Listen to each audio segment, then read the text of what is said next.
gracias por seguirnos y escucharnos. Hoy arrancamos con el cuarto episodio de la tercera temporada del podcast del Faro Educativo. Hablemos de política y educación. En esta ocasión, buscaremos reflexionar sobre los saldos y retos que dejó la pandemia por COVID-19 en el ámbito educativo. En esta temporada, dialogaremos con académicos, con una jefa de sector del nivel primaria y con la coordinadora de una organización de la sociedad civil.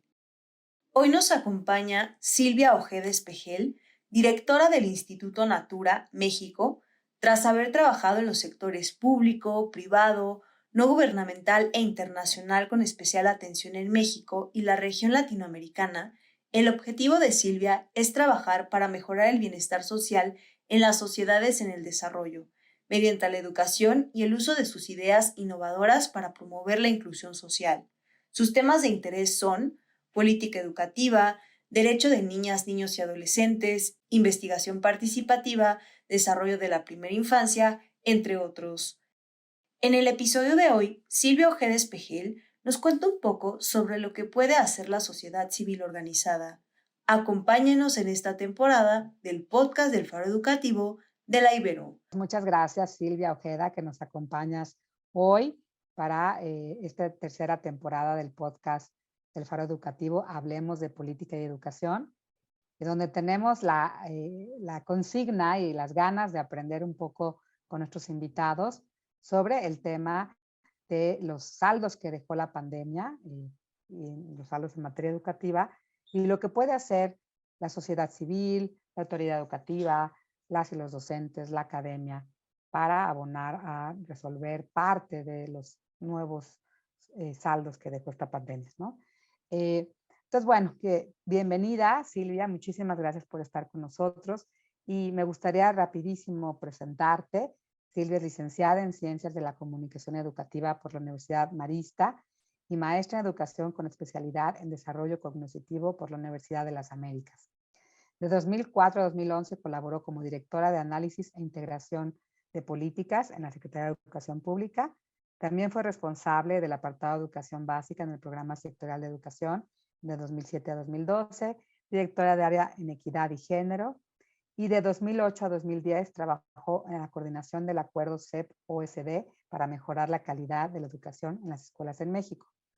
Silvia ha sido consultora independiente a nivel federal y estatal, así como en organismos internacionales como la OSD, la OIT y la UNESCO.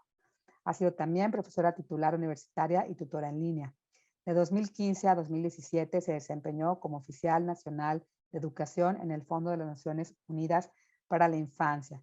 Fue directora de Desarrollo y Vinculación de Vía Educación AC, una organización de la sociedad civil especializada en innovación educativa y ciudadanía, y actualmente, desde hace 2 años, es directora del Instituto Natura México. Muchas gracias, Silvia, bienvenida.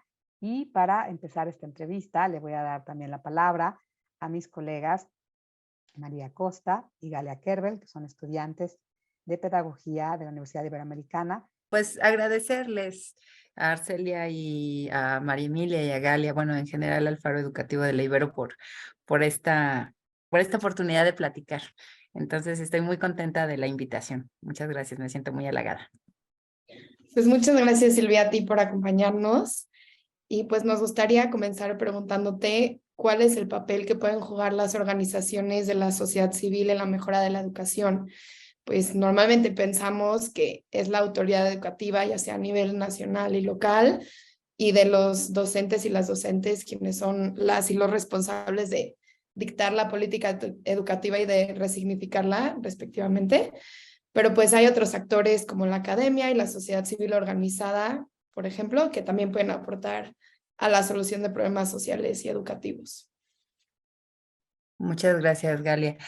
Pues en efecto, yo creo que el tema, hablar de educación, ha estado circunscrito a las figuras que tú dices, pero la educación como derecho y como proceso involucra a toda la sociedad.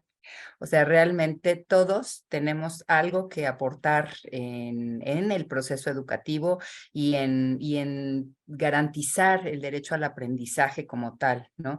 La sociedad civil creo que puede hacer o sea, muchas cosas porque el aparato educativo es enorme, es complejo, tiene pues demasiados procesos con sus vicios, con sus aciertos, con sus propias problemáticas y es difícil de mover.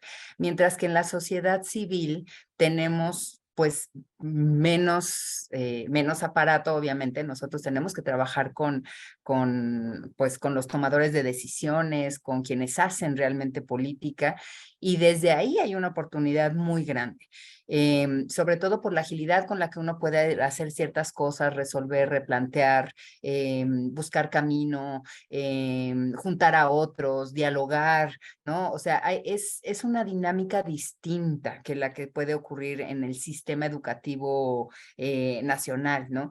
Yo creo también que se ha visto poco cómo la sociedad civil sí puede trabajar ayudando a las autoridades educativas en el desarrollo, construcción, implementación, diseño y demás de políticas públicas, porque las escuelas son, o sea, pues aunque son de todos y todos participamos en ellas, la responsabilidad la tiene el Estado. Entonces, si uno ve que la responsabilidad la tiene es el Estado como tal, pues uno, si se acerca y contribuye y además hace o propone desde lo que se puede hacer en terreno, desde esta mirada de lo que está pasando en otros lados, que está funcionando en espacios parecidos a los nuestros, hay como enormes oportunidades.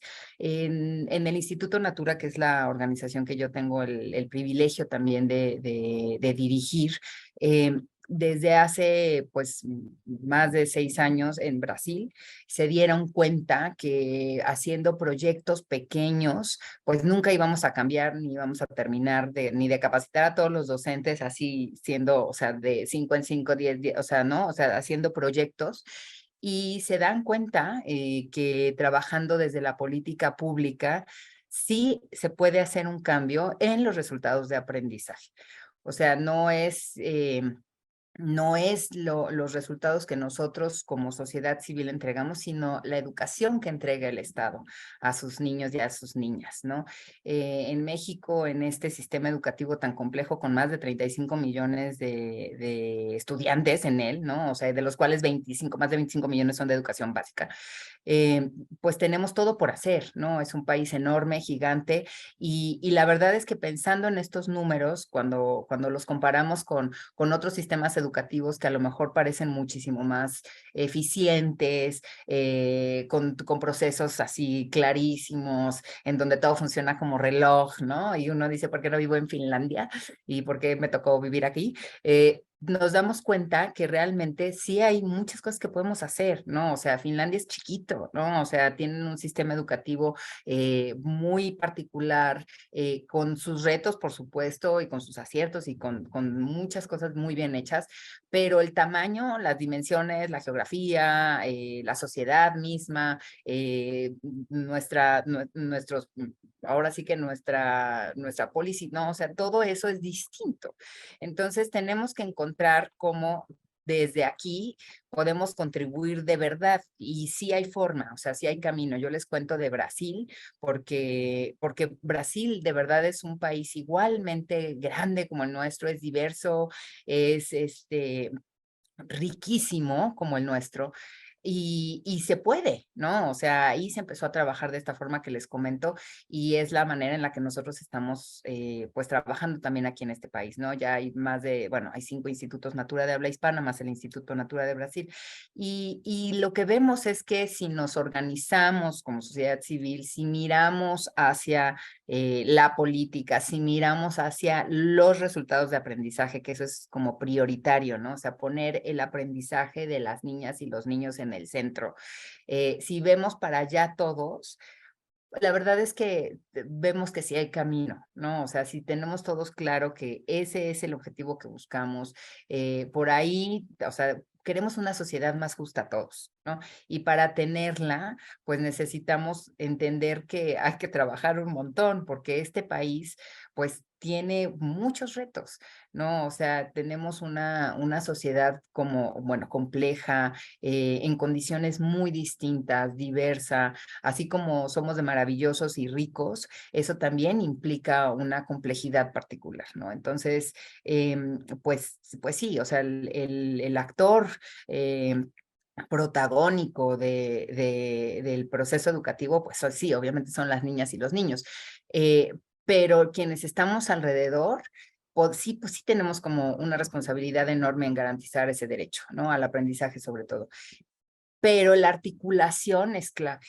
O sea, el hecho de dejar de pensar en proyectos y empezar a pensar en política pública y dejar de pensar en números pequeños para empezar a pensar cómo le hacemos para llegar a todas y todos, es un reto enorme, pero creo que sí hay camino y hemos visto que se puede transitar. Entonces, pues digo, o sea, mi punto es que sí hay forma, la sociedad civil sí nos podemos organizar, podemos dividirnos tareas y podemos contribuir de una forma muy importante.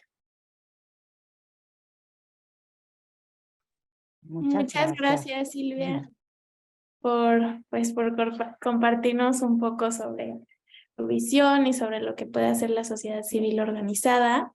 Y pues sabemos que ahora que estamos de vuelta a la escuela, eh, han habido pérdidas importantes en materia de aprendizajes del currículo, entre otros saldos que dejó pues la pandemia por el COVID-19.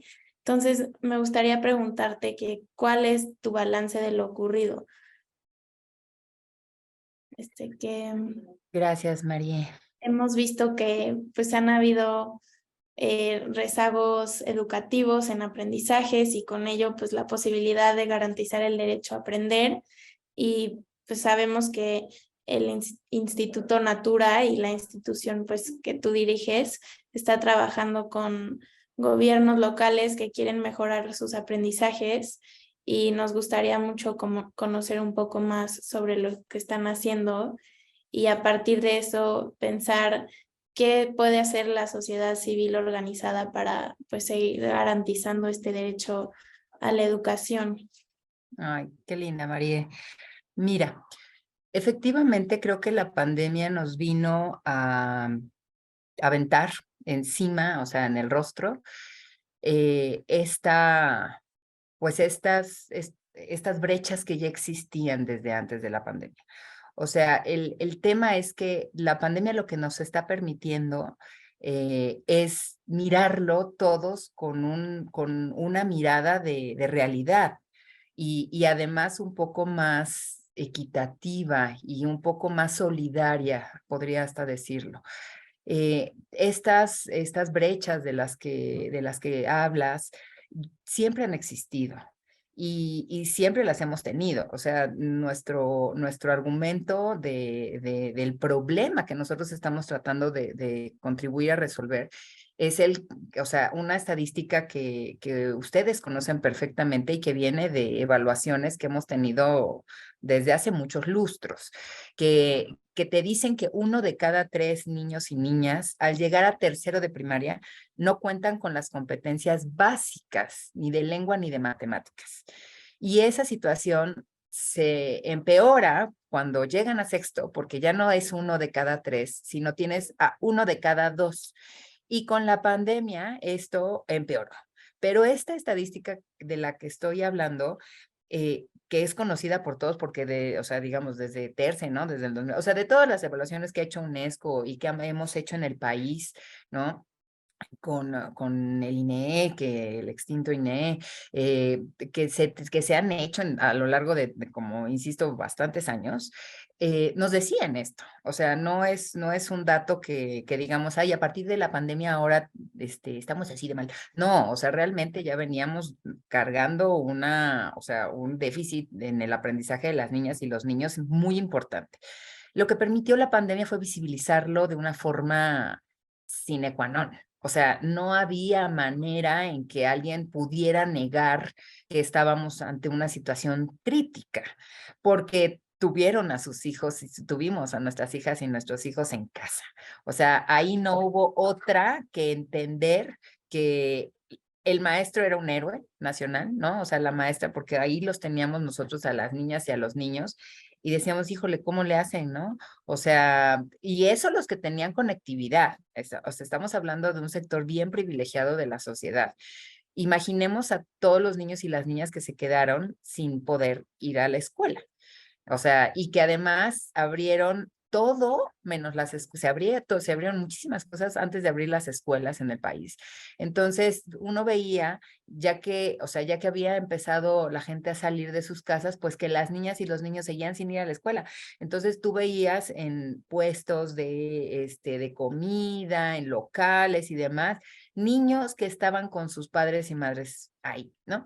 Entonces, mi punto es que esa situación, o sea, que vivimos, o que todavía estamos viviendo como país, que fue súper dura, lo que hizo fue dejar que nos diéramos cuenta que necesitábamos, o sea, que estábamos en una situación de emergencia y que tenemos que hacer algo, ¿no? Entonces, eso fue lo que las autoridades de los estados con los que estamos trabajando, pues, por supuesto que miraron con absoluta claridad, ¿no? O sea, cuando nosotros vamos a una entidad y les decimos, pues es que mira, la estadística nacional es que 1 de cada 3 y en tu estado está igual o a veces en una situación pues un poco peor, pues la respuesta de las autoridades con las que empezamos a trabajar fue, claro, o sea, necesitamos hacer algo, necesitamos recuperar los aprendizajes y necesitamos trabajar en lo imprescindible, porque el tema o sea, de los aprendizajes fundamentales e imprescindibles, que es el tema que nosotros traemos y es la política que nosotros apoyamos en las entidades, eh,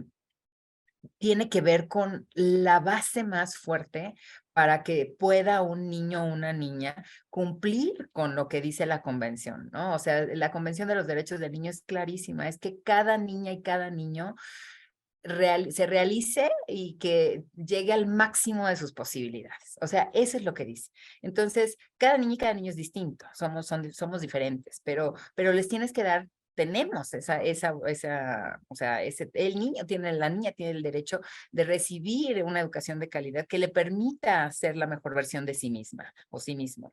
Entonces, para eso necesitas poder expresarte bien, poder entender perfectamente el mundo y poder como dice un amigo que tenemos, que queremos un montón, que puedas escribir tu presencia en el mundo, o sea, y que lo puedas entender, ¿no? Entonces, para eso te sirve la lengua, para eso te sirven las matemáticas, o sea, cómo entiendes el mundo que te rodea, cómo te mueves en este mundo y cómo dejas esa presencia tuya y cómo participas como ciudadano, cómo haces cosas para que la cosa mejore, ¿no? Entonces, esos son los aprendizajes fundamentales. Y el tema de la adquisición de la lengua no es o sea, hablar es un proceso que ustedes mejor que nadie saben, determinado, pero la adquisición de la lectura y la adquisición de la escritura implica procesos cognitivos distintos. Entonces, no podemos pretender que así como un niño aprendió a hablar, va a aprender a escribir y a leer, ¿no? O sea, no funciona así. Entonces, tenemos que intencionar ese aprendizaje. Se tiene que hacer que los niños, garantizar que un niño o una niña, cuando salga de segundo de primaria, sepa perfectamente leer, escribir y todo lo de, todo pensamiento lógico, matemático, lo básico. Entonces, eso es en lo que nosotros estamos enfocados, en garantizar eso, porque se ha invisibilizado la alfabetización. O sea, llegan niños y niñas, y no estoy hablando de pocos casos aislados, hay en quién sabe dónde, no. O sea, en todas las escuelas de este país hay niños y niñas que llegan a cuarto, quinto y sexto de primaria sin realmente saber leer y escribir. Y eso pasa porque los niños y las niñas son tan inteligentes que desarrollan un montón de mecanismos de supervivencia en la escuela que tienen que ver con la copia, con cómo acomodo, con cómo escribo y parece que leen y escriben.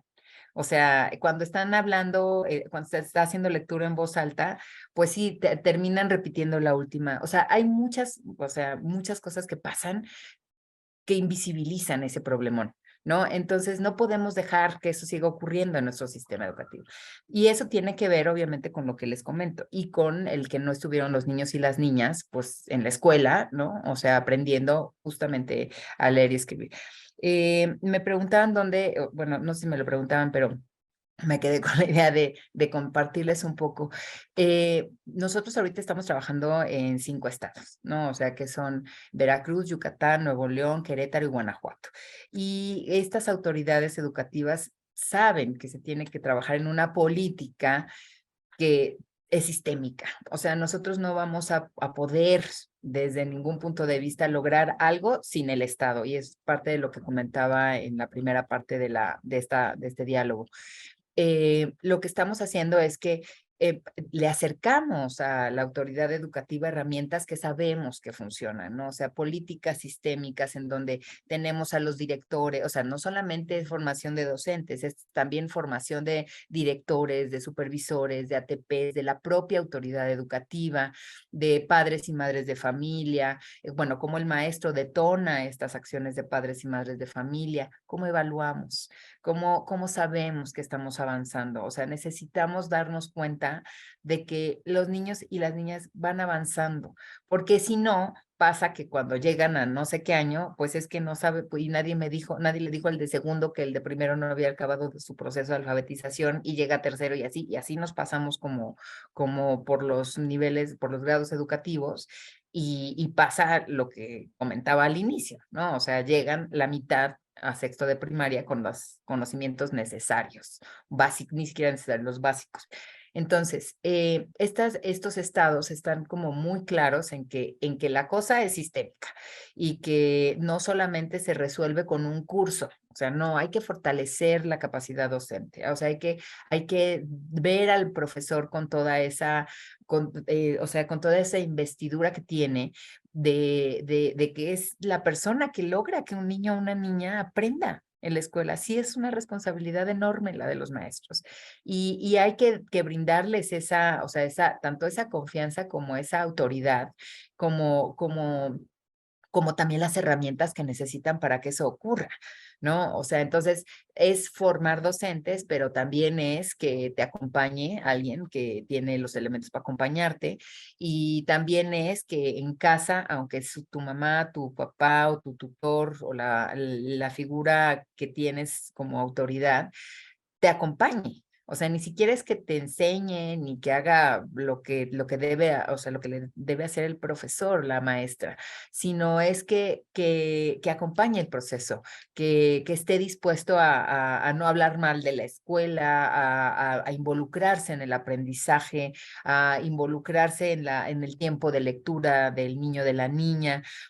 Nosotros, digo, la verdad es que es o sea, una oportunidad única la que estamos teniendo y la agradecemos día con día a todo el equipo, porque, o sea, somos un equipo de consultores,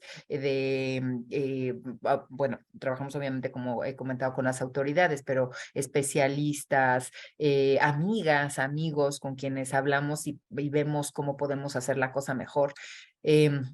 Entonces es un equipazo, ¿no? O sea, de expertos, de especialistas, de organizaciones de la sociedad civil que realmente saben cómo hacer las cosas y demás con quienes trabajamos día con día, ¿no? No es un trabajo que nosotros hacemos solos, ni mucho menos podríamos. O sea, estamos en una de las pues claridades que tenemos en el instituto es que juntos somos más fuertes y llegamos más lejos. O sea, uno solo puede a lo mejor llegar más rápido, pero cuando estás junto llegas de veras mucho más lejos y puedes hacer cosas mucho más grandes. Y ahí retomo un poco también lo que comentábamos de la sociedad civil organizada, ¿no? O sea, esta enorme posibilidad que tenemos de organizarnos, de trabajar juntos, de mirar al mismo lado y pues bueno, igual con las autoridades. Entonces, bueno, lo que estamos haciendo es eso, ¿no? O sea, tratando de recuperar aprendizajes, dando herramientas para que las autoridades puedan brindar una mejor educación a las niñas y niños de sus estados, dando, bueno, asistencia técnica, herramientas de monitoreo, evaluación. Tenemos un acuerdo firmado con UNESCO para que ellos sean los encargados de hacer el componente de monitoreo y evaluación de estas políticas estatales.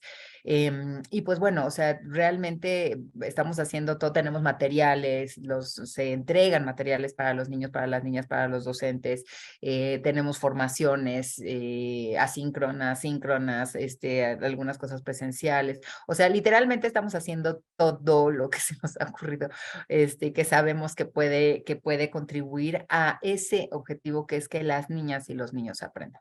Entonces, pues sí, nos entusiasma un montón lo que estamos haciendo. El próximo año vamos a sumar un estado más. Ya nos empezaron a hablar, ¿no? Autoridades educativas, porque sí, o sea, hay una preocupación genuina de muchas autoridades de hacer las cosas bien. Y eso nos mueve porque ante el drama nacional que de repente vivimos, saber esto, o sea, saber que hay autoridades comprometidas, muchas, ¿no? O sea, no solamente estas 5 con las que nosotros tenemos la fortuna de trabajar, sino muchas más entidades están comprometidas y haciendo cosas bien bonitas. Entonces, pues eso la verdad es que más que una fe ciega, nos da mucha confianza en que se pueden lograr las cosas trabajando de manera organizada. Entonces, bueno, pues eso es lo que estamos haciendo. Pues muchas gracias, Silvia, por lo que nos compartes. Y quisiera preguntarte, ¿cuándo se pueden esperar resultados de este tipo de intervenciones educativas como la que nos cuentas que está realizando el Instituto Natura? Yo soy muy crítica, o sea, eso a veces no ayuda, o sea, sí ayuda, pero a veces mucho.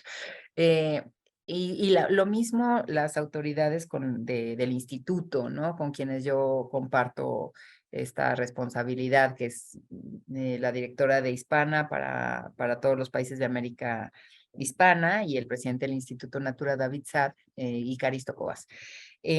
Nosotros estamos absolutamente enfocados en resultados.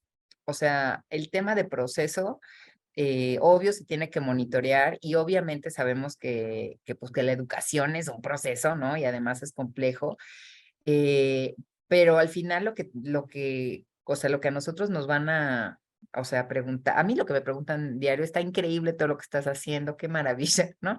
Pero a ver cómo van los niños y las niñas, ¿no? Esa es la pregunta con la que yo amanezco cada día y con la que me acuesto así de cómo van. Entonces, ¿qué es lo que vemos?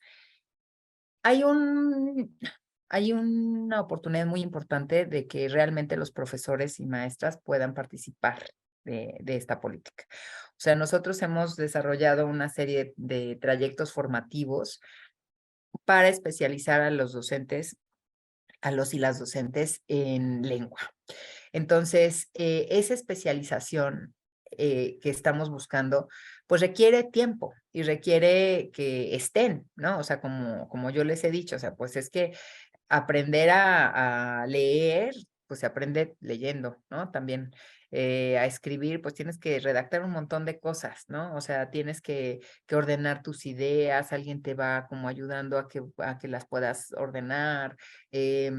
O sea, hay muchos procesos que requieren tiempo, como acaban de decir ustedes. Sin embargo, hay cosas que sí o sí tienen que ocurrir, ¿no? O sea, por ejemplo, nosotros tenemos dentro de esta propuesta, tenemos una evaluación formativa, que es la que cargan los profesores en el sistema, de diagnóstico a la mitad del ciclo escolar y al final, para hablar del proceso de alfabetización de los niños y las niñas. Entonces tenemos como muy claro de los profesores que cargan su información en este sistema, pues qué niño pasó de A a B y luego a C y luego a D, ¿no? O sea, esperamos que los niños, o sea, es algo muy sencillo, con lo cual nosotros nos estamos dando cuenta si los niños están avanzando. ¿Qué es lo que vemos?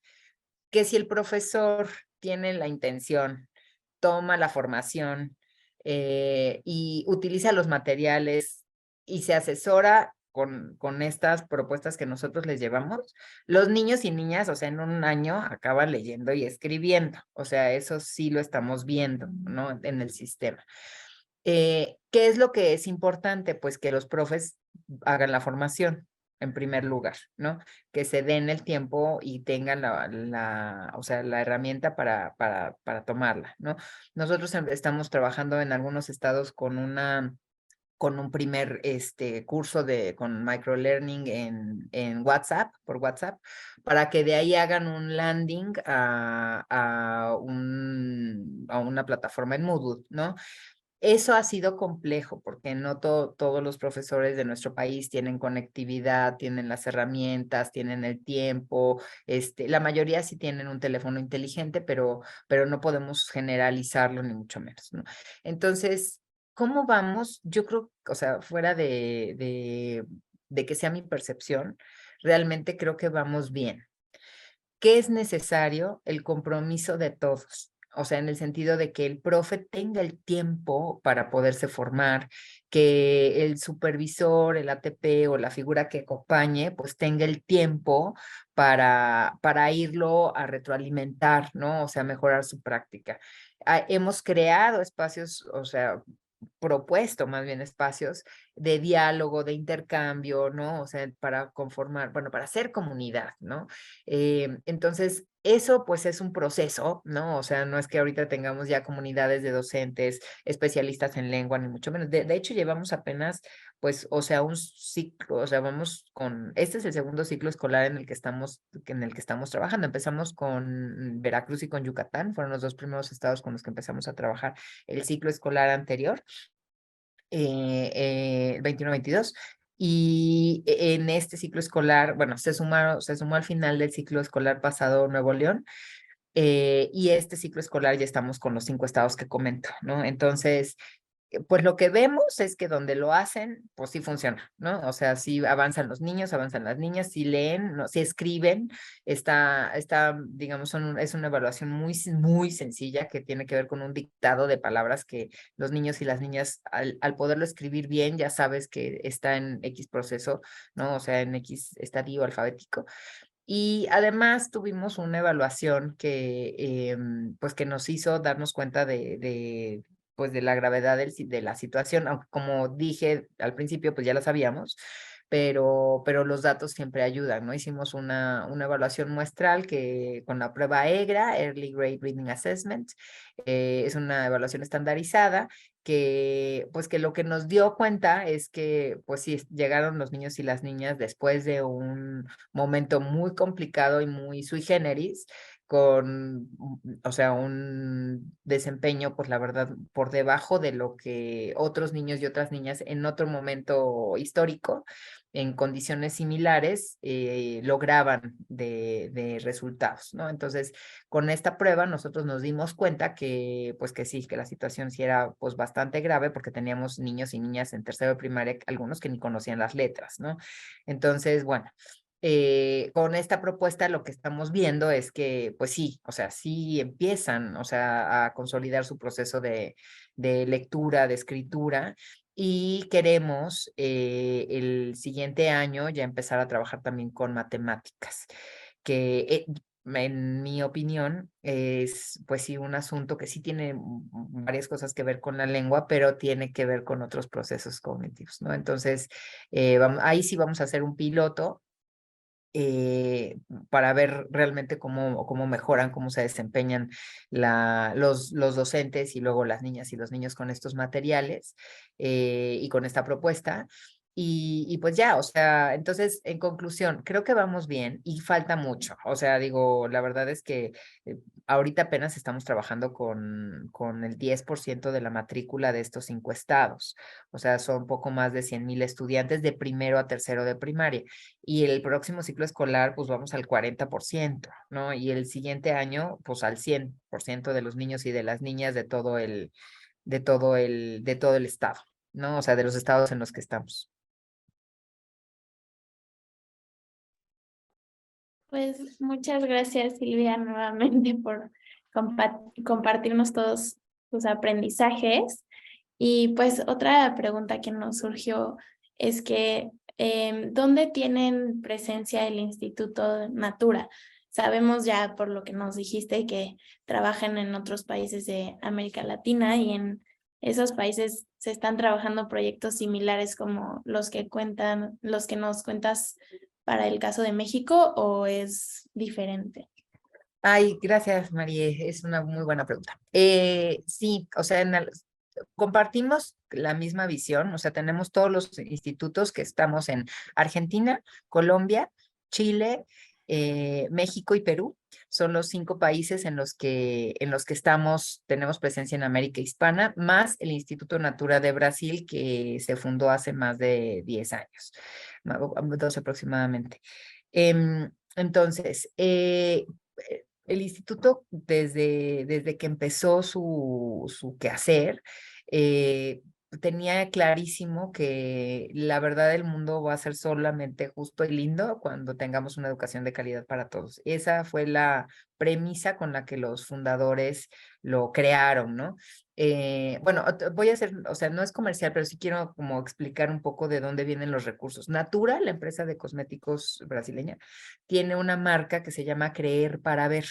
Y con la venta de estos productos, la ganancia de estos productos se va directamente a la inversión en estas propuestas, ¿no? O sea, con esos recursos es que nosotros podemos intervenir en los estados.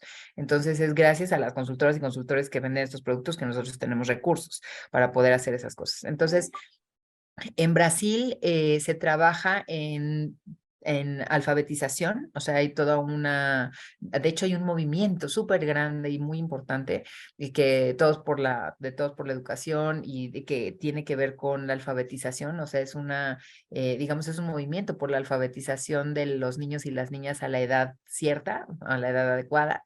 Se trabaja también con educación media superior en una propuesta curricular particular o sea, digamos, de jornada ampliada para media superior. Eso pasa en Brasil. Tienen el compromiso 2, bueno, estas dos acciones tienen que ver con, lo hemos denominado, son compromisos, ¿no? El primer compromiso tiene que ver con el diseño e implementación de políticas públicas escalables, y transformadoras a escala. Ese es el compromiso 1.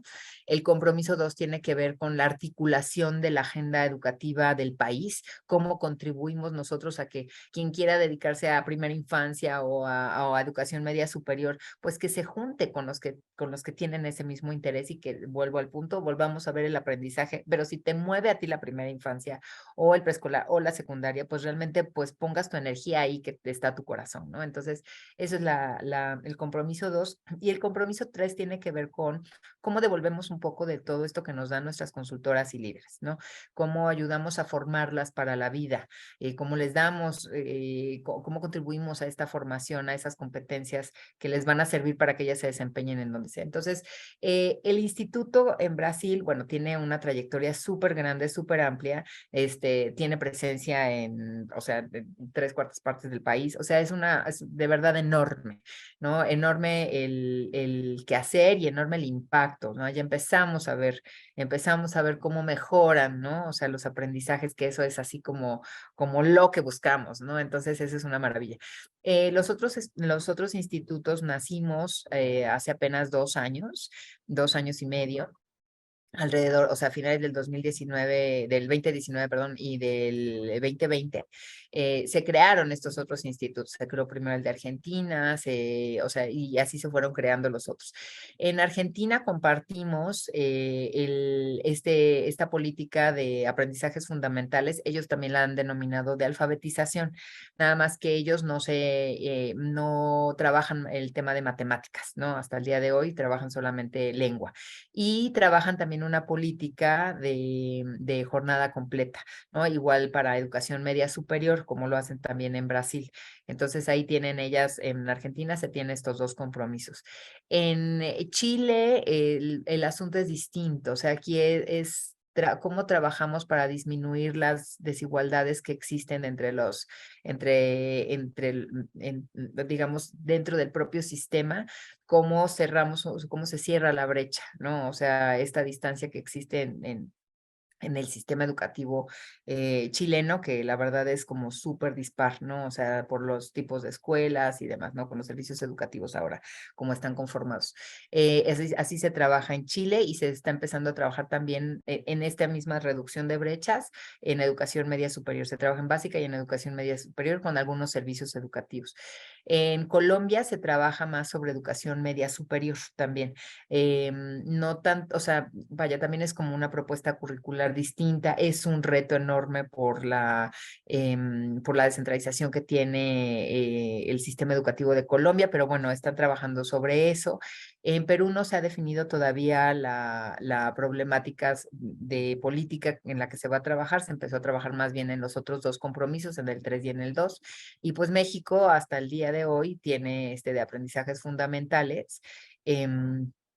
Que bueno, o sea, para nosotros sí es todo un reto porque pues si lo si lo vemos así en contexto y en su completitud, la verdad es que tiene que ver con formación inicial de docentes, pero también con la formación continua, pero también con temas de liderazgo, pero también con cosas propias del sistema y también con cosas de evaluación y entonces, o sea, ¿no? Entonces es bastante complejo y cuando yo he preguntado, bueno, pero entonces, no, o sea, nos quedamos ahorita viendo cómo le vamos a hacer con aprendizajes fundamentales y ya luego ahí vemos, ¿no? Entonces, bueno, ese es así que se están trabajando los otros institutos y la verdad es que sí quiero, o sea, decirlo, somos en nuestra mayoría mujeres. Sí tenemos el gusto de tener algunos varones también en el equipo, pero mi punto es el enorme compromiso que tienen estas personas, o sea, que tenemos, creo que todos, ¿no? O sea, compartimos una pasión enorme por la educación, porque la cosa mejore, porque queremos ver a nuestra América hispana mejor en todos sentidos, niños y niñas leyendo, felices, desarrollándose, con más oportunidades, ¿no? O sea, que para eso es la educación al final de cuentas. Entonces, pues eso hacemos. Muchas gracias, querida Silvia, por esta panorama tan completo de todo el trabajo que está haciendo el Instituto Natura. Es impresionante y qué padre que tengamos en México ya una institución, ¿no? Y sobre todo em, que tú la dirijas, ¿no? O sea, no sé exactamente desde cuándo creo que eso no te preguntamos, desde cuándo está trabajando el Instituto Natura en México, porque abrió contigo, ¿verdad? Sí, en 2020, Arcelia. En 2020, ok. Y ya están con todo, ¿no? Bueno, y bueno, creo que Mari te quería, no, María te preguntó esto, era yo la que te quiero preguntar. Hace ratito, bueno, al inicio de la entrevista, hablaste algo que me parece muy importante, ¿no? Decías, no podemos cambiar la educación si la vamos de pian pianito, gallo, gallina, ¿no? Escuela por escuela. O sí podemos, pero nos tomaría mucho tiempo, ¿no? Palabras más, palabras menos, no lo dijiste exactamente así, ¿no? Entonces, como intervención es muy micro, ¿no? Entonces, la apuesta desde la organización de la sociedad civil es trabajar con una mirada más de bosque y por eso el trabajo tan cercano con autoridades locales, por ejemplo, ¿no? Porque puedes tener mayor incidencia cuando trabajas con institución, con gobierno, ¿no? Es una suerte de, lo que llamamos gobernanza, ¿no? El gobierno no puede solo y entonces le entra la sociedad civil organizada. Y fíjate que aquí hay distintas visiones, ¿no? En esta temporada hemos ya dialogado con una investigadora de lo educativo, ¿no? Que trabaja más en el ámbito local, con una maestra, ¿no? Que es jefa de sector en Veracruz, justamente, y que ella dice, bueno, sí necesitamos trabajar a nivel micro, ¿no? Pero necesitamos que se dicten políticas educativas a nivel macro que orienten. Claro, no solo desde el escritorio, arrastrar el lápiz en el escritorio es muy importante, pero lo otro es esa arrastrada de lápiz con información, con evidencia, con sustento empírico a partir de la experiencia de los procesos. Como justamente, ¿no? Quisiera cerrar esta entrevista preguntándote, ¿no? Es el tema de tender puentes entre distintos espacios, ¿no? No pueden solo los profes, pero tampoco la sociedad civil organizada, porque corre el riesgo. En otra entrevista nos decía la maestra Anel, que entrevistamos, decía de Veracruz, de pronto la sociedad civil puede querer incidir mucho y estar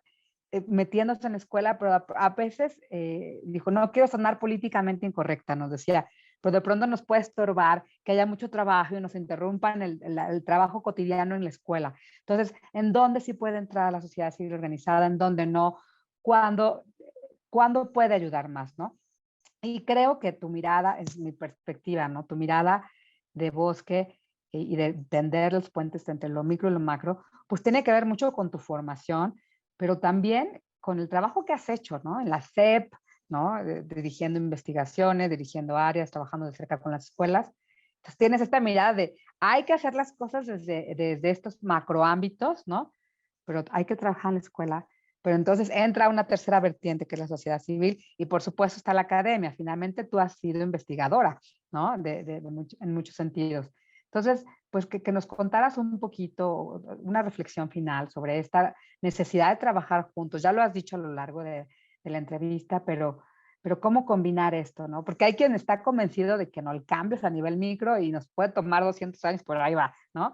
Y entonces, y que desde la política educativa poco podemos hacer porque está en la nebulosa allá arriba, intocable, inalcanzable, ¿no? Y hay quienes, como tú señalas, no, o sea, perdón, no vamos a tardar mucho si no hacemos estos cambios a nivel macro. Entonces, bueno, una reflexión final de esto, Silvia, nos encantaría de tu parte. Ay, Arcelia. Ay, sí, ahora sí que hay, doctora. Pues miren, yo creo que la sociedad civil tiene esa, o sea, esa virtud de la que hablaba al inicio, ¿no? O sea, tienes oportunidad como de hacer, mirar, ay, regresar, te corriges, vuelves a hacer, o sea, haces muchas cosas. Nosotros tuvimos una propuesta, o tenemos una propuesta, que es comunidades de aprendizaje. Entonces, esa es una cosa artesanal. ¿No? O sea, realmente va un formador, se involucra con la comunidad decide, o sea, se hace todo para que mejore, pues, no solo el aprendizaje, sino también la convivencia, o sea, se hacen muchas cosas.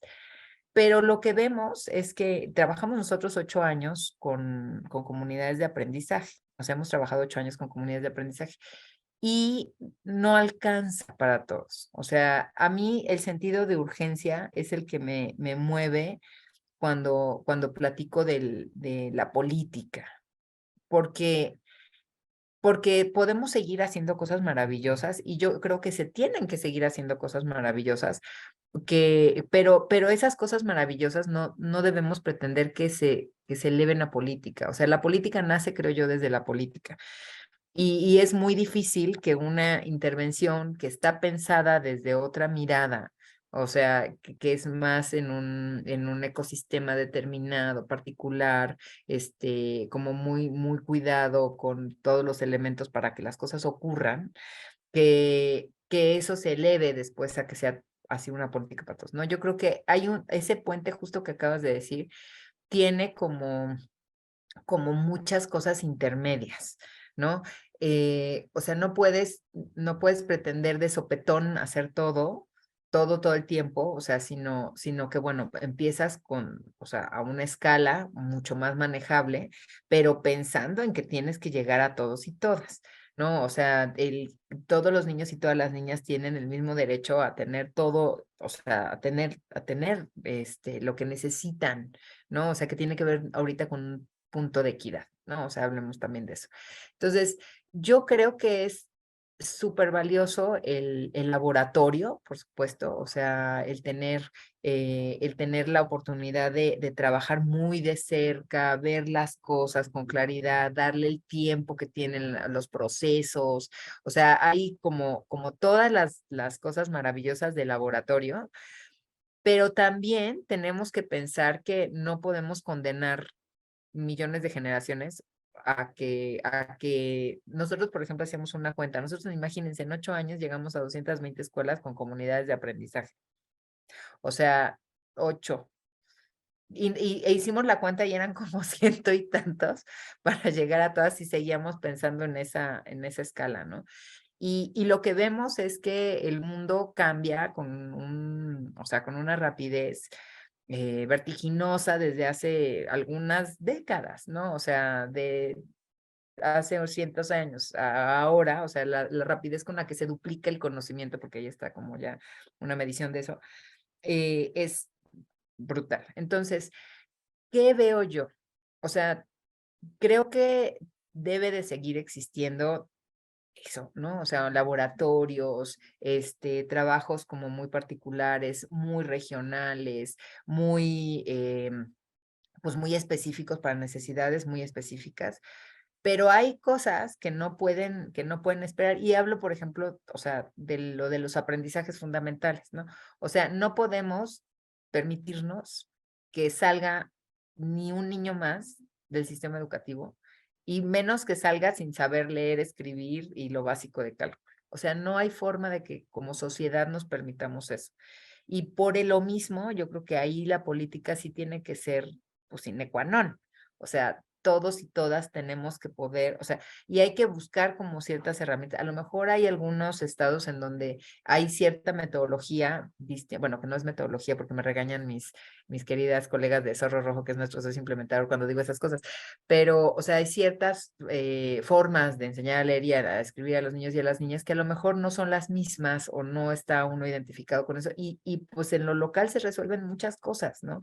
Pero no podemos permitirnos que lo que acabo de decir, o sea, una cosa es que lo hagamos como consideremos a partir de la evidencia local que se tiene, a partir de ese trabajo, y otra cosa es que nos permitamos que eso siga ocurriendo, porque eso a mí me parece así casi que un crimen, ¿no? Bueno, y finalmente, Arcelia y equipo, o sea, lo que yo les diría es que por supuesto que una de las, o sea, de las premisas que nosotros tenemos en la cabeza todo el tiempo cuando diseñamos cualquier cosa es cómo no hago de esto una carga administrativa para el docente. O sea, los docentes y las escuelas, que en eso tiene toda la razón la maestra de Veracruz, históricamente han sido el laboratorio de muchos otros laboratorios, ¿no? O sea, de otras organizaciones. No, pues es que vamos a ver si esto nos funciona, ¿no? O sea, es que miren, esto es una maravilla, vamos a ver, ¿no? Entonces, ellos han padecido esa, o sea, como que esa dinámica, ¿no? Tiene que haber un consenso en la escuela, o sea, nosotros, por ejemplo, en el caso de Yucatán, trabajamos con ellos por convocatoria. O sea, no es de todos a fuerza, sino quién se quiso inscribir, ¿no? O sea, hay entidades que necesitan muchísimo más consenso para trabajar, reaccionar y avanzar que otras, ¿no? Entonces, eso es súper importante, o sea, el trabajar también porque el maestro tenga su lugar, su autoridad y todo, pues tiene que ver también con respetarle y con darle lo que acabo de decir, los espacios, los tiempos, las herramientas para que lo pueda hacer, porque si no, efectivamente se convierte, es algo que le hemos dicho al Estado muchas veces.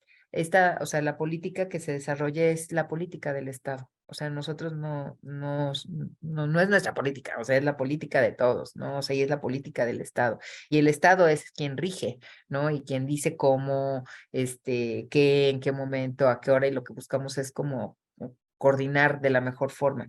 Entonces, sí coincido en que no debemos pensar en las escuelas como esos laboratorios, o sea, sino más bien como esas instituciones en donde todos los niños y todas las niñas van a aprender, ¿no?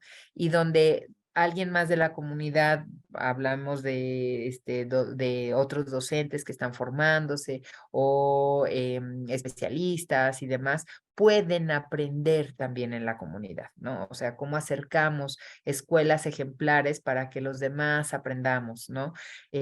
Más allá de a ver si esto funciona en la escuela, pues ver, no, o sea, no, en la escuela tiene que ocurrir el hecho educativo, o sea, tiene que pasar un montón de procesos, ocurren un montón de cosas en las escuelas y tenemos que seguir blindándolas, ¿no? Para que puedan seguir cumpliendo su función.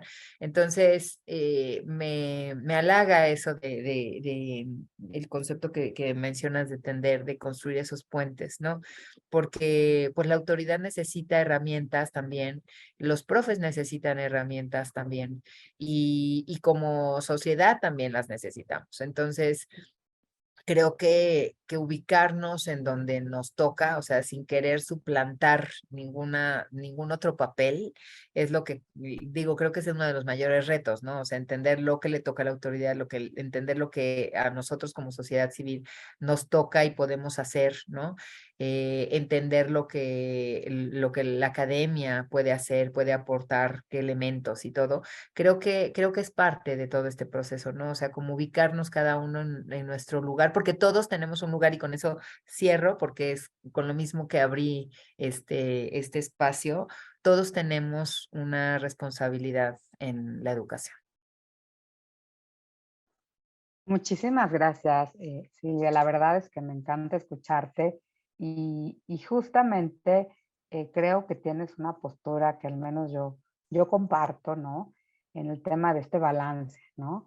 Desde de distintas trincheras, fíjate, a los docentes, si cada uno le hace bien lo que tiene que hacer, ¿no? Los docentes, por un lado, las escuelas en un sentido más amplio, ¿no? Las familias en colaboración con las escuelas, y luego viene la autoridad educativa en el ámbito local, ¿no? Porque pensamos en la autoridad y pensamos en la autoridad enorme, la federal, pero está todo, quienes toman decisiones en el ámbito local, ¿no? Y entonces hay una variante, una enorme variedad, ¿no? De gobiernos, ¿no? Y formas y estilos de trabajar justamente con quienes tú estás trabajando y con Instituto Natura, pues son gobiernos muy abiertos, ¿no? Que tienen ganas de cambiar las cosas, voluntad y le ponen presupuesto, tiempo a eso y el trabajo ya colaborativo. Y aquí la sociedad civil organizada con esta mirada más de bosque, ¿no? Fíjate, un poco como autoridad, pero trabajando en gran escala. También hay organizaciones de la sociedad civil que trabajan en pequeña escala, cabe decir, ¿no? O sea, hay de todo, ¿no? Y justamente creo que el trabajo así en colaboración y teniendo estas miradas distintas es lo que nos puede ayudar, o sea, como dando cuenta de que la educación es compromiso de todos, ¿no? El derecho a la garantía de un derecho, de la garantía al derecho a una educación de calidad es responsabilidad de todas y de todos. Pues la verdad te agradecemos muchísimo esta entrevista, nos encanta tenerte y espero que no sea, que sea la primera de muchas otras, que no sea la última vez, ¿no? Gracias, gracias, gracias. Ay, doctora, de verdad no, gracias a ustedes. Me encantó estar aquí, platicarles lo que hacemos, me emociona un montón y además para mí el Faro Educativo de la Ibero es un referente siempre, ¿no? De compromiso, de de pensamiento crítico, de aporte, ¿no? Entonces, les agradezco muchísimo, muchísimo la invitación y pues bueno, aquí seguimos.